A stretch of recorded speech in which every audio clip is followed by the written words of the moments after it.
ये रूप माँ के पास और क्या क्या धनी का चीज है वो बोले क्या क्या खजाना है माँ के पास।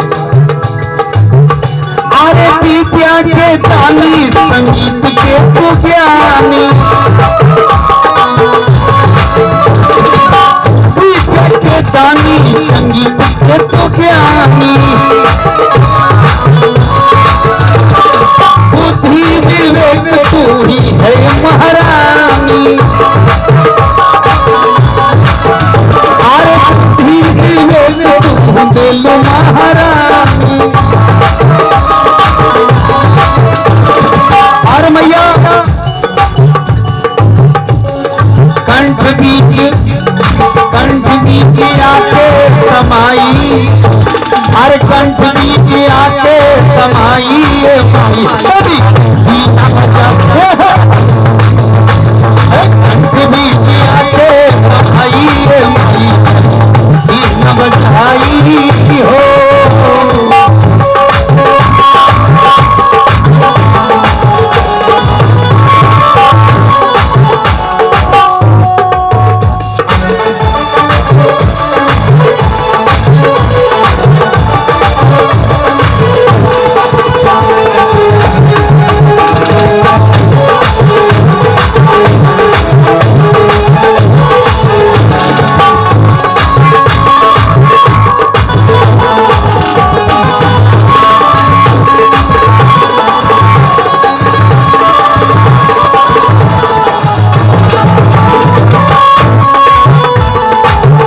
भैया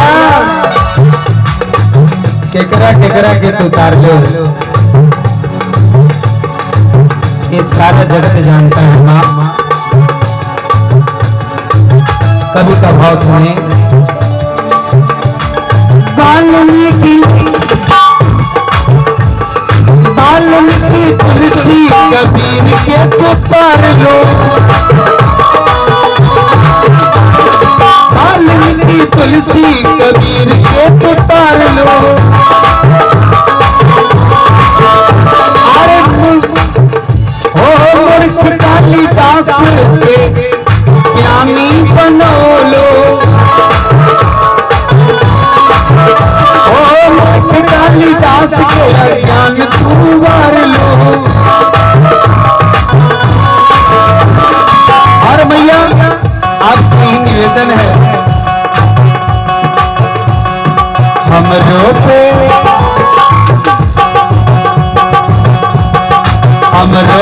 ज्ञान बरसाई माई तरी बचाई हो, हमरो पे ज्ञान बरसाई बचाई हो।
बिहारी करे ले रतिया, कृष्ण बिहारी करे ले रतिया, हमरो पे रखिया मैया नजरिया, हमरो पे रखिया मैया नजरिया।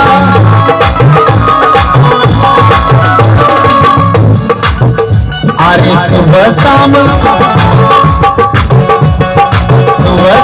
पचड़ा ये माई तनी बीना बजाए, सुबह शाम पचड़ा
बजाई हो, वीणा बजाई हो, वीणा बजाई हो, वीणा बजाई हो, वीणा बजाई।